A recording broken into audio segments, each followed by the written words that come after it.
me la pueden ir diciendo acerca de este tema, es muy interesante. Bueno, el tema principal del día de hoy, vamos a hablar recordemos que los temas o la temática principal de este periodo es el tema de los conflictos internacionales. Y estamos hablando de conflictos internacionales que tienen que ver con la tensión que hay en diferentes países, producto de rivalidades culturales o de rivalidades políticas y económicas. Hoy vamos a hablar de un conflicto que ha estado presente principalmente en Asia, pero que tiene mucha relación con América, y es el conflicto que se da en Corea.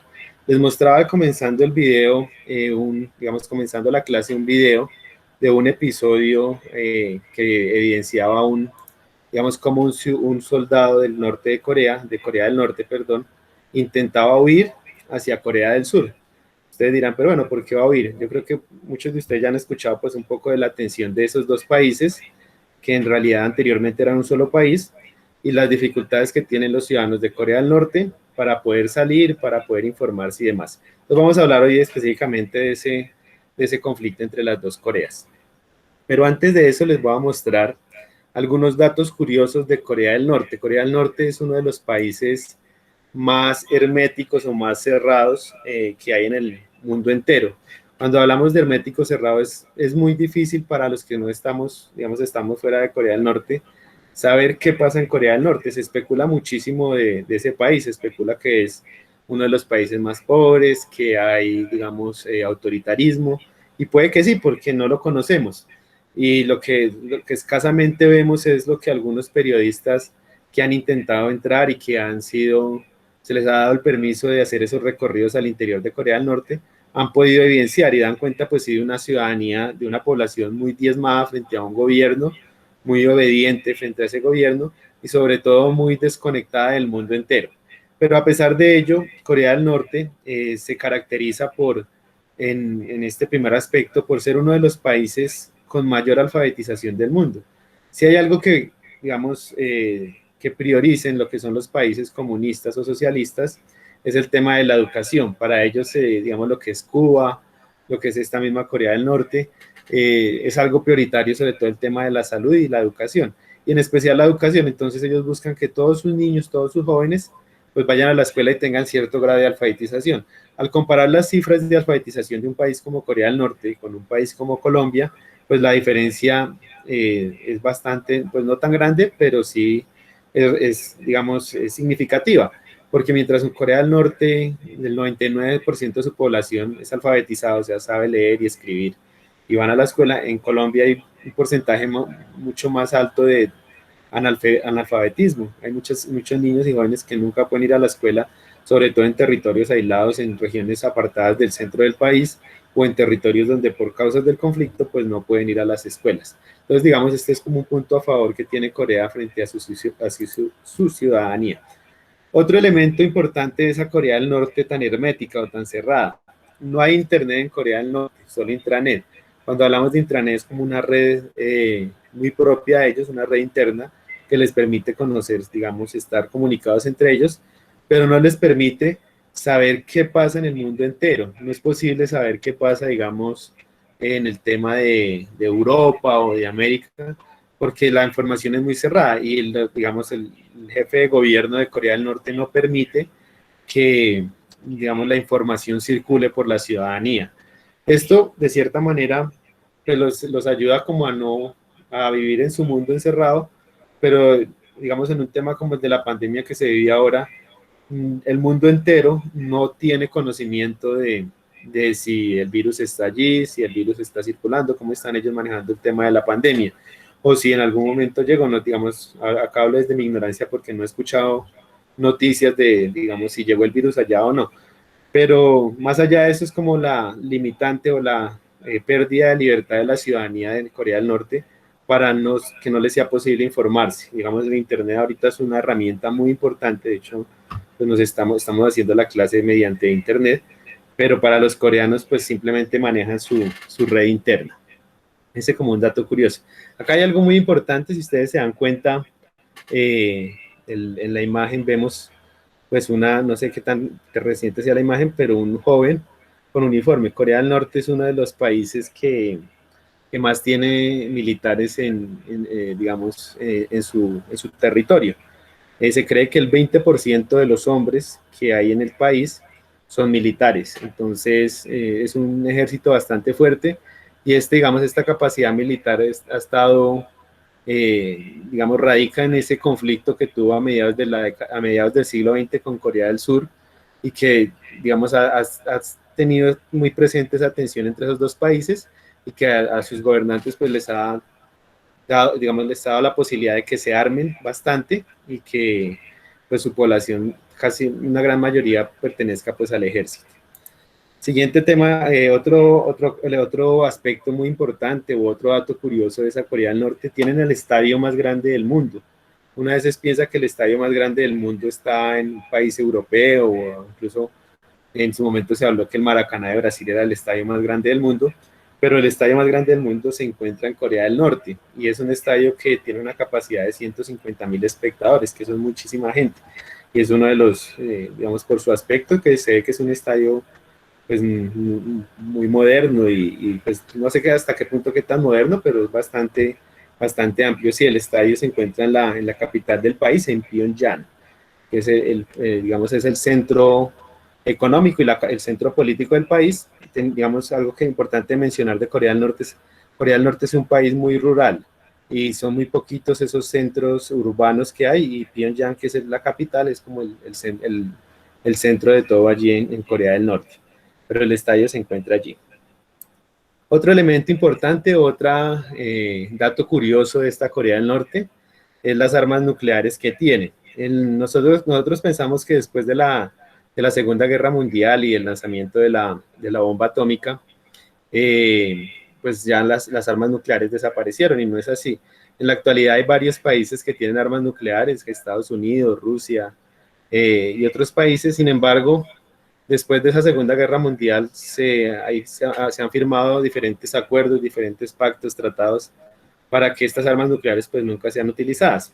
Pero Corea del Norte pues no hace parte de esos acuerdos o de esos pactos y de ahí el temor de Estados Unidos de que en algún momento Corea del Norte pueda utilizar esas armas nucleares y atacar a la población. No, la población, digamos, no de Corea, sino del mundo entero y de un país como Estados Unidos. Entonces vemos, digamos, ese dato curioso, es un país que genera muchísimo gasto o tiene una gran inversión en cuanto a capacidad militar. Acá vemos en esta imagen uno de los desfiles suntuosos, uno de los, digamos, de las características de estos países comunistas, como lo fue en su momento la Unión Soviética, es esa majestuosidad que hacen para exhibir, digamos, en desfiles todo su poderío militar. Entonces andan siempre con grandes tanques, misiles, si se dan cuenta acá, todo esto que se ve acá que pareciera como una textura, digamos, muy representativa, en realidad son militares, todos bien formados. Yo creo que ustedes muchos han visto algunos videos de cómo son los desfiles de ellos, la uniformidad que tienen en cuanto a su forma de vestir, como digamos, sus movimientos son muy uniformes, y es por esa misma doctrina militar tan fuerte que tienen los coreanos. Pero en la misma forma que es una doctrina militar muy fuerte, también permite o bueno, propicia que muchos de esos jóvenes que se encuentran ahí en esos ejércitos pues quieran desertar en algún momento. Y una muestra de eso fue pues el video que les mostré de ese soldado tratando de huir de Corea del Norte y de toda esta opresión que al parecer hay allí en este país. Mucho de lo que se conoce de Corea del Norte, además de ser de periodistas, ha sido de personas que han podido huir de Corea del Norte y contar pues cómo es en realidad el régimen allí. Y son ellos pues los que dicen que es un régimen autoritario, bastante autoritario en cuanto a términos de justicia y de castigo con los ciudadanos que se oponen al régimen. Otro dato curioso, tienen una afinidad bastante grande por sus líderes. Desde que se consolidó Corea del Norte, que fue después de la guerra de Corea de 1953, ha tenido tres líderes y digamos la forma en que se heredan el poder en Corea del Norte es de forma familiar, es prácticamente una dinastía. Entonces tenemos acá el primer líder que se llama Kim, su nombre es Kim, los tres se llaman Kim, pero sé que el segundo, el que es este que está acá abajo, es Kim Il-sung, y el de ahorita es Kim Bueno, los tres tienen nombre de Kim, en este momento los había repasado esta mañana, pero acá justamente se me olvidan. Kim Jong-il, exacto. Y Kim Jong-un es el de ahorita. Los dos que han muerto, este que aparece acá en la parte de abajo es el padre del que está actualmente en el poder, que hace algunos meses se habló incluso que había fallecido, pero eso nunca fue cierto. Este es el padre y este es el padre del que está acá abajo. O sea, este es el abuelo del que está ahorita en el poder. Si se dan cuenta, han sido tres líderes que se han heredado el poder unos a otros y que, pues, bajo esa forma que ellos han implementado, esa forma de gobierno, crean una cierta idolatría hacia estos líderes, a tal punto que los dos que han fallecido se encuentran momificados. Es posible que, digamos, los ciudadanos norcoreanos vayan a visitar los cuerpos de estos dos líderes, presidentes, si se les puede llamar así, que están dispuestos en un lugar especial allí en la capital de Corea del Norte. Entonces es como un fetiche. Lo mismo pasa en la Unión Soviética con Vladimir Lenin. También cuando él fallece, pues lo embalsaman y dura mucho tiempo pues en estas cajas de cristal exhibidos para toda la gente. No sé, digamos, si eso tenga alguna connotación particular, pero por mi parte me parece bastante desagradable. Listo, muchachos, entonces son como datos curiosos de ese país, de Corea del Norte, del que vamos a hablar el día de hoy. Ahora vamos a centrarnos en cómo se da ese conflicto o por qué Corea del Norte pasa a tener un papel tan protagónico en la geopolítica mundial de nuestra época. Y para eso tenemos que ver cuál es el panorama en la actualidad. Tenemos por un lado un presidente como el presidente de Estados Unidos, Donald Trump, y por el otro lado el líder coreano Kim Jong-un, quien, digamos, es actualmente el que está en el poder. Diferencias entre los dos países, principalmente el sistema económico. Mientras Estados Unidos representa el sistema económico capitalista, Corea del Norte representa el sistema político económico comunista. Es uno de los pocos países comunistas que quedan en la actualidad. Recordemos que cuando se acabó la Segunda Guerra Mundial, vino la Guerra Fría y vino prácticamente esa división del mundo en dos sectores: países capitalistas o que apoyaban a Estados Unidos y países comunistas o socialistas que apoyaban a la Unión Soviética.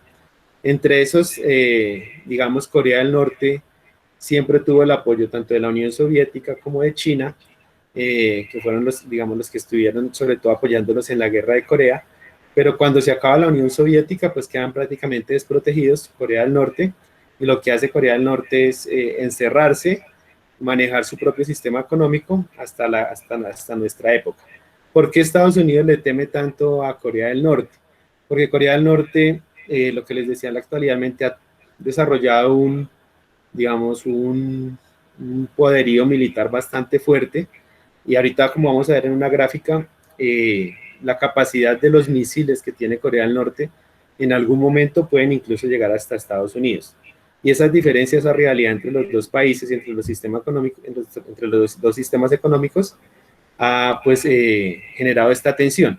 ¿Y por qué Estados Unidos? Porque cuando se dio la guerra de Corea entre la Corea del Norte y la Corea del Sur, Estados Unidos pues fue uno de los países determinantes en esta guerra al apoyar a Corea del Sur, que finalmente pues ahorita, como les voy a mostrar, la guerra termina prácticamente como un acuerdo de paz entre las dos Coreas. No hay ganador, pero a raíz de ese apoyo que Estados Unidos generó a Corea del Sur, pues viene esa rivalidad entre los dos países. ¿Cómo comienza todo esto? ¿Por qué termina Estados Unidos involucrado en Corea? ¿O por qué terminan las dos Coreas digamos, inmersas en una guerra que, digamos, a mi modo de ver es bastante absurda, porque no tienen un conganador, pero sí muchísima población que muere en esa guerra? Todo surge, digamos, este conflicto surge en la famosa guerra de Corea de la década de los 50, pero anterior a eso, pues tiene un origen en la forma en que emerge esa Corea del Norte y Corea del Sur. ¿De dónde proviene digamos, esa rivalidad entre los dos países? Corea del Norte, antes de, digamos, o Corea del Norte y Corea del Sur, antes de ser dos países independientes, eran un solo país que quedaba acá ubicado en la famosa península de Corea, muy cerca a Japón. Si acá lo vemos un poco más cerca. Entonces acá vemos Corea del Norte, Corea del Sur, y Japón. Por allá a comienzos del siglo XX, en 1910, Japón, que ya era, digamos, bastante fuerte para la época, decide invadir Corea. Entonces Japón invade y somete a todo el pueblo coreano y toda esta península coreana, que en su momento era un solo país, queda bajo, digamos, bajo el mando, bajo el poder de un país como Japón. Así duró desde 1910 hasta 1945, o hasta finales de 1940, digamos, de la década de los 40. ¿Qué pasa, digamos, con todos estos territorios y no solamente con la península coreana, cuando Japón pierde esa, digamos, esa Segunda Guerra Mundial? Recordemos que Japón es uno de los derrotados en la Segunda Guerra Mundial y la derrota se da, o su fin se da con las dos bombas atómicas, la de Nagasaki e Hiroshima, en 1945.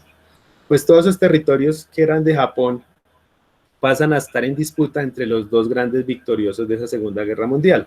Y los dos grandes países victoriosos de esa Segunda Guerra Mundial fueron Estados Unidos y la Unión Soviética. Entonces esta península que les mostraba acá, que en su momento pues era un solo país, pasa a estar en disputa entre quién tiene que quedarse con este territorio, si Estados Unidos o la Unión Soviética. Pues, digamos, ellos son los que se consideran ganadores de la Segunda Guerra Mundial. Entonces acá vemos algunas imágenes de cómo se da esa invasión y sometimiento de Japón. Acá vemos otras imágenes de cómo fue esa ocupación de Japón a Corea entre 1910 a 1945, que fue bastante fuerte, digamos, en términos de violencia. ¿Qué pasa entonces cuando se finaliza la Segunda Guerra Mundial?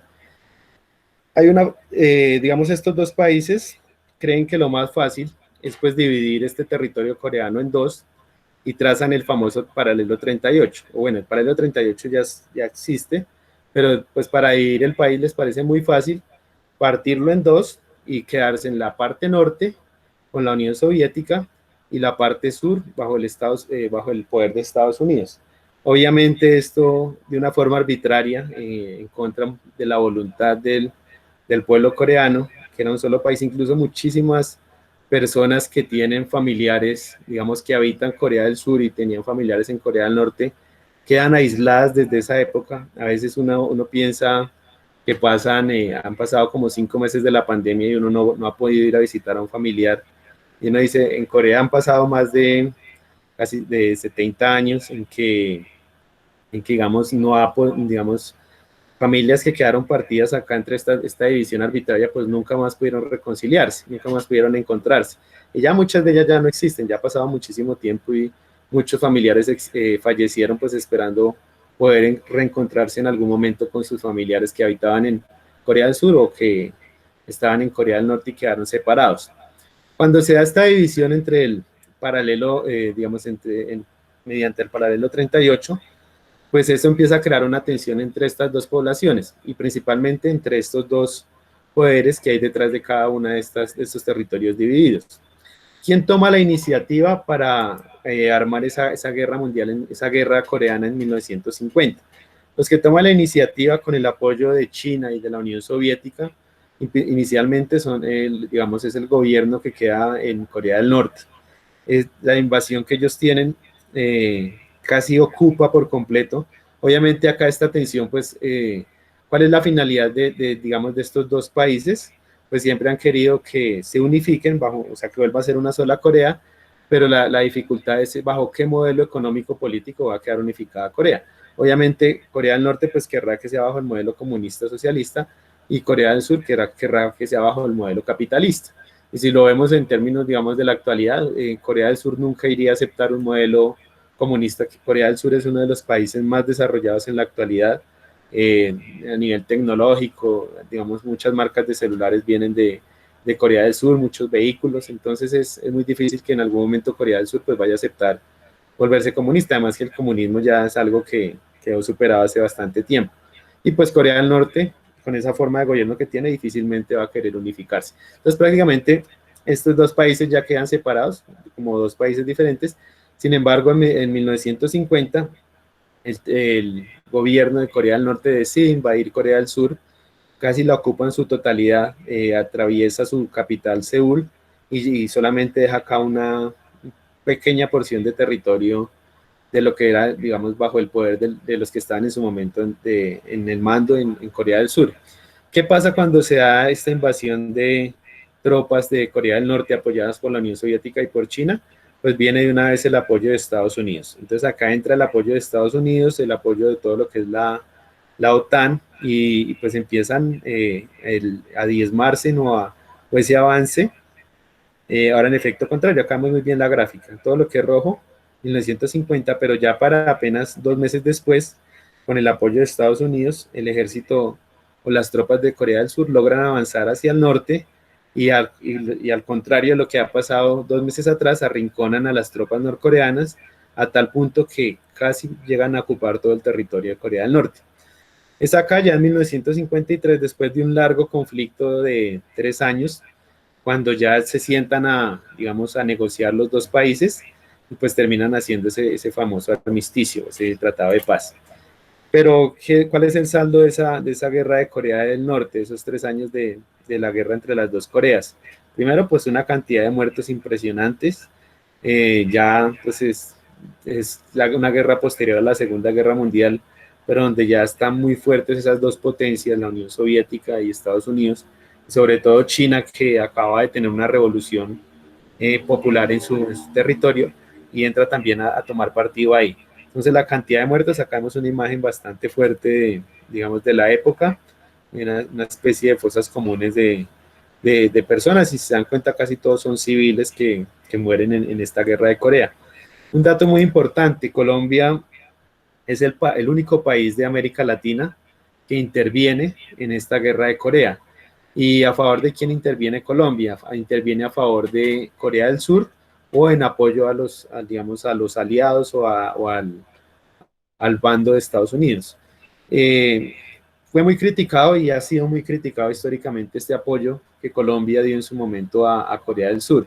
Sin embargo, ya superada la guerra y tiempo después, allí en Corea del Sur hay un parque, hay una serie de monumentos en honor a los soldados que participaron en la guerra de Corea. Hace unas semanas se cumplían precisamente 70 años del, de esas tropas, de cumplirse en esa participación de Colombia en esa guerra de Corea.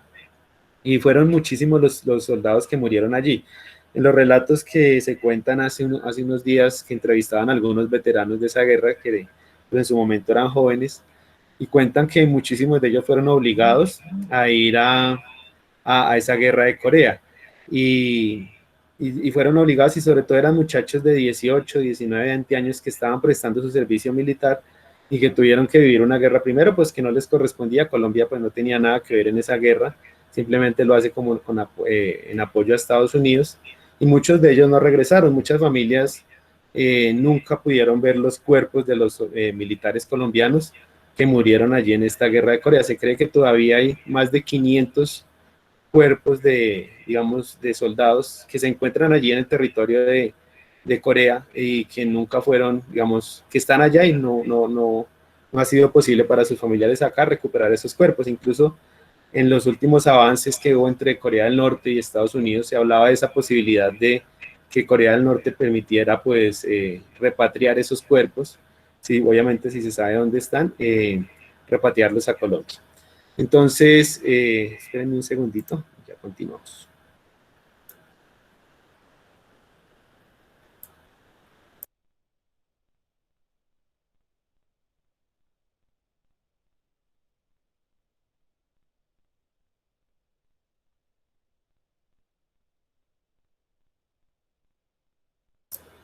Listo, entonces continuamos por acá. Entonces les decía, Colombia, único país de América Latina en participar en esta guerra, muy criticado en su momento, pero que le ha servido muchísimo a Colombia, sobre todo ahorita en época de la pandemia, porque digamos, se ha valido de apoyo tecnológico de Corea del Sur y ha tomado ciertos modelos de la forma en que Corea del Sur ha asumido el tema de la pandemia. Y pues que Corea del Sur siempre ha estado muy agradecido con Colombia por ese aspecto. Ya en 1953, acá hay un pequeño error, 1953, después de 3 años de guerra y de muchos muertos, se terminan sentando los dos bandos a firmar una especie de armisticio, una especie de tratado de paz. Pero si ustedes se dan cuenta acá en la imagen, el tratado de paz o el armisticio lo firman por este lado, por sus rasgos físicos. Uno se da cuenta que son ciudadanos, bueno, son militares de Corea del Norte, pero por este lado, por el lado izquierdo, nos damos cuenta que por los rasgos físicos, los que firman ese armisticio o ese tratado de paz son sobre todo militares estadounidenses. Entonces, en realidad, la paz no se firma ni con Corea del Sur, ni con militares de Corea del Sur, sino se firma con Estados Unidos, que prácticamente entra como a apropiarse de la economía y del territorio de Corea del Sur y a implantar pues su modelo político y económico. Entonces, ¿qué queda después de ese armisticio? Queda lo que es la división en la actualidad, que toma como referente el paralelo 38, pero que establece, como ustedes ven acá, esta frontera entre las dos Coreas. ¿Qué se vive en la actualidad en la frontera? Es un sitio de bastante tensión. Esto es lo que se conoce como el área de seguridad conjunta, que es quizás el único sitio donde hay un contacto muy cercano entre los militares de Corea del Norte y los militares de Corea del Sur, y están todo el tiempo pues acá frente a frente mirándose. Así han estado por más de 70, 60 y casi 70 años, digamos, en esa posición, los militares, mirándose frente a frente a ver en qué momento el uno ataca al otro y vuelve nuevamente la guerra.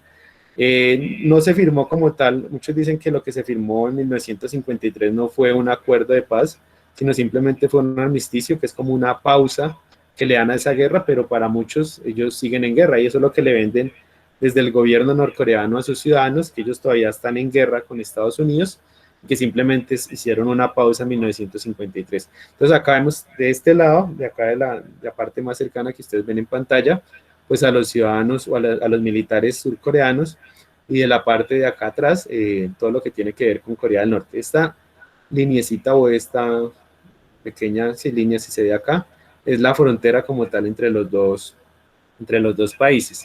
Y estas casas que hay acá son, digamos, por su color, están a cargo de la ONU, que es como la que se encarga de garantizar que es el cumplimiento de ese armisticio desde esa época. El video que les mostré al comienzo, si se dan cuenta, el militar o estos militares que están acá salen de como de esta especie de edificio de Corea del Norte a tratar de detener a ese militar que intenta huir. Y digamos, esa es como la tensión que hay en todo momento. Hay registro veía yo el otro día un documental de los problemas psicológicos que tienen tanto los militares de Corea del Sur como los de Corea del Norte. Estar, digamos, en esta posición y en esta tensión todo el tiempo, pues eso es bastante fuerte a nivel mental. Y digamos, tanto en un país como en el otro es obligatorio que todos los hombres, cuando sean mayores de edad, vayan a prestar el servicio militar. Incluso por ahí hace poquito se hablaba de un caso de un jugador de Corea del Sur que estaba en la liga inglesa, ya digamos muy famoso y muy reconocido, que tenía que renunciar a su trabajo de futbolista ya en otro país para ir a su país, a Corea del Sur, a prestar el servicio militar. Entonces, algo muy riguroso, es algo obligatorio para todos los ciudadanos, y muchos de ellos, en su mayoría jóvenes, pues terminan con bastantes afectaciones de orden psicológico debido a esa tensión que hay entre las dos Coreas. ¿Qué es la zona desmilitarizada de Corea? Toda esa frontera que hay entre esas dos Coreas, esa que aparece en este mapita, toda esta lineecita que va acá, es un poco como una S mal hecha, ese es lo que se llama como la zona desmilitarizada de Corea. Toda esa frontera son, digamos, son 238 kilómetros que hay entre, digamos, que mide la península de Corea, digamos, a lo ancho, y todo eso está cubierto digamos, por una zona que se llama la zona desmilitarizada de Corea. Esta zona desmilitarizada de Corea es una línea, una franja de 4 kilómetros de ancho que atraviesa pues toda la frontera. Está en algunas partes, así como la ven acá, pues muy demarcada con mallas y con, digamos, sí, como con cercados bastante fuertes para evitar pues que los ciudadanos se pasen de un lado a otro, y con militares por lado y lado. Pero entonces esa zona desmilitarizada, prácticamente esos 4 kilómetros de ancho, son deshabitados, no vive nadie allí, pero también se cree que a raíz de esa, digamos, de esa no intervención del ser humano, esta zona desmilitarizada de Corea, pues ha permitido que haya, digamos, más especies de animales, mayor flora y fauna, que los recursos que hay en estos 4 kilómetros de ancho, pues sean bastante, digamos, considerables. O sea, es muy rica esta zona, pero pues no pertenece ni a la Corea del Norte ni a la Corea del Sur, sino es esa franja que la divide a las dos. Pues dato curioso, sí es como uno de los sitios más peligrosos. Hay, digamos, en el caso de Corea del Norte, la parte que le corresponde después de la zona desmilitarizada, tiene sembrados muchos explosivos, o sea, lo que son las bombas, todas estas bombas antipersona y explosivos y demás que siembran para hacer daño a quienes decidan pues atravesar esta zona, pues están bastante, o hay muchos de ellos sembrados en lo que es territorio de Corea del Norte. Y pues a raíz de eso, pues de esa, como les decía, de esa rivalidad entre esas dos Coreas, pues viene la tensión con Estados Unidos. Cuando se firma el armisticio, pues es Estados Unidos el que firma el armisticio con Corea del Norte, y de ahí pues viene la rivalidad de los dos. ¿Cómo se ha manifestado esa tensión? Digamos, ya hace algunos meses que no se habla de esos ensayos militares que por lo general hace Corea del Norte, pero se cree que muchos de esos misiles que tiene Corea del Norte tienen capacidad para llegar a Estados Unidos. Acá vemos digamos, una imagen de lo que sería el planeta tomado desde la parte de arriba y ubicamos por este lado a Corea del Norte. Se cree que los misiles más, digamos, los que no tienen tanto alcance, digamos, cubren todo lo que es la parte de China, incluso llegan hasta India, pero tienen un misil que incluso puede llegar a México. O sea, si lo lanzan desde acá por la parte norte, puede llegar a atacar o a afectar a Estados Unidos o a México. Eso hace parte pues de esa tecnología militar que ha desarrollado no solamente Corea, sino otros países. De ahí muchísimo el temor que hay en Estados Unidos frente a una posible ataque de Corea del Norte, y que siempre se ha hablado que en el caso pues de este gobernante que hay, que es Kim Jong-un, creo que es, pues digamos, no es tan coherente, o bueno, no es tan racional el señor, y en algún momento pues puede atacar a Estados Unidos. El año pasado hubo un encuentro entre los dos presidentes, entre el presidente de Estados Unidos y el presidente de Corea del Norte. Recordemos que este encuentro se da en China inicialmente, después creo que hay otro encuentro en una isla, y se ha tratado como de buscar un acuerdo entre los dos muy radicales.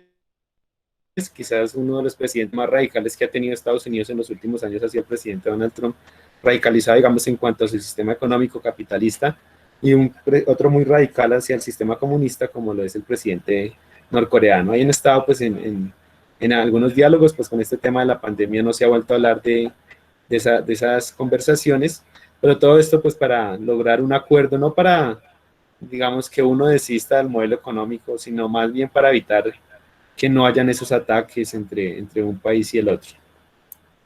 Y ya digamos, mostrarles algunas caricaturas de cómo ha sido históricamente esa tensión entre las dos Coreas, que empiezan, pues, acá representan muy bien la frontera, y que en algún momento, pues, en la actualidad, pues ya se comienza a hablar de acuerdos de paz entre las dos Coreas, y pues esperar a que se cumplan, o a ver a qué acuerdo llegan, eso ya hace algunos meses. ¿Cómo es la vida de allí en Corea del Norte? Pues como les decía, una vida bastante, digamos, en función de la adoración a sus dos líderes ya fallecidos, una población bastante diezmada frente al autoritarismo de su gobierno, bastante, digamos, adoctrinada, muy disciplinada frente a sus comportamientos.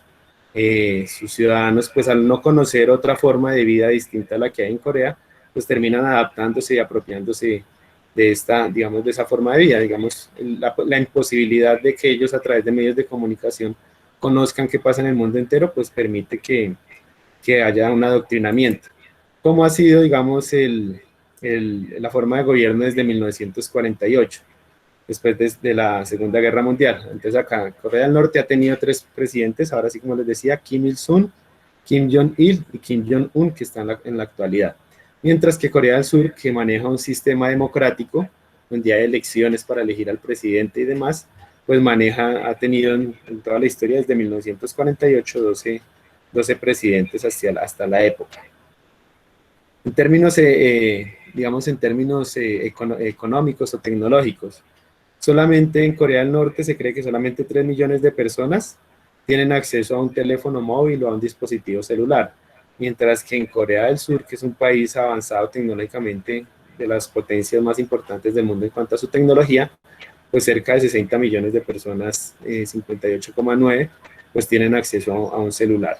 Entonces, por eso en esos países como Corea del Sur es, digamos, muy fácil manejar el tema de las clases virtuales y todo este tema, porque la conectividad es mucho más grande que un país como Colombia, que esas dificultades de Colombia en cuanto a conectividad se han hecho evidentes, sobre todo ahorita en épocas de pandemia.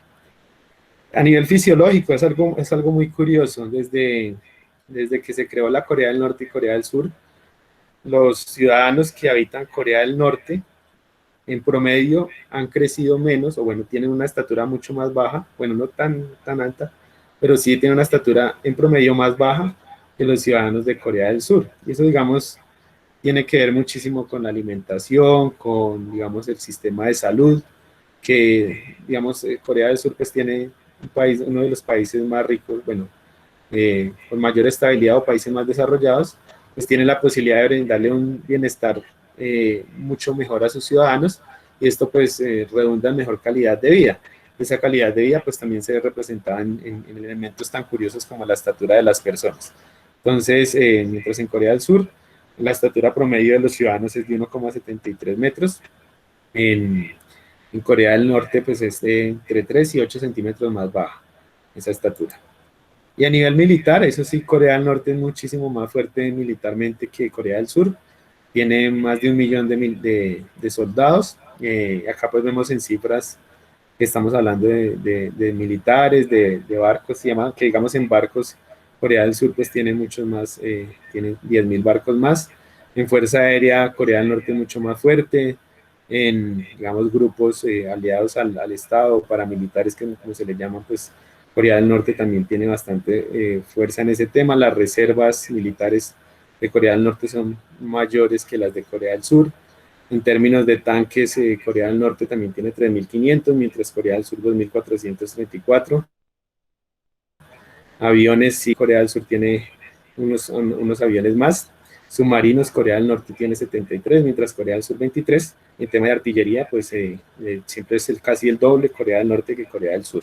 Pues digamos algunos datos para ver en caso de que en algún momento se llegara a generar, digamos, pasar a esa tensión a una posible guerra, pues inicialmente la ventaja la tendría Corea del Norte, pero recordemos que pues Corea del Sur está apoyada por el ejército más poderoso del mundo, que es Estados Unidos. Listo, entonces no sé si alguien tenga alguna pregunta del conflicto que veíamos el día de hoy, y si no la tienen, entonces voy a hacer mis preguntas, a ver si les quedó claro el tema de hoy. Primera pregunta, ¿qué sistema político económico se maneja en Corea del Norte? A, comunista; B, capitalista; C, mixto; D, socialdemócrata.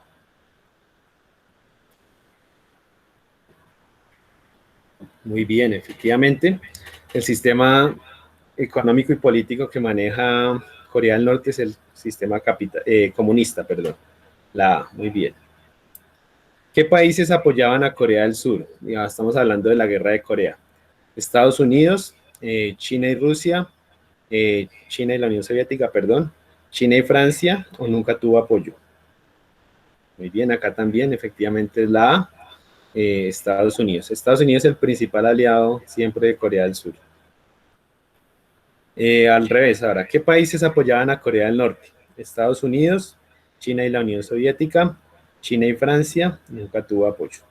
En este caso, los países que apoyaron en gran medida a esa Corea del Norte que estuvo en guerra fue China, que comparten frontera, y la Unión Soviética, que también alcanzan a compartir cierto territorio de frontera. Y sobre todo, pues que comparten el mismo sistema económico y político, que es el comunismo en su momento. Y finalmente, la última pregunta, ¿qué incidencia tuvo Japón en el conflicto? A, no intervino; B, al perder la Segunda Guerra Mundial, Corea se convirtió en territorio en disputa; C, estuvo del lado de Corea del Norte; D, intervino a favor de Corea del Sur. Listo, muy bien, muchachos. Efectivamente es la B. la correcta. Entonces, no sé si alguien tenga alguna pregunta.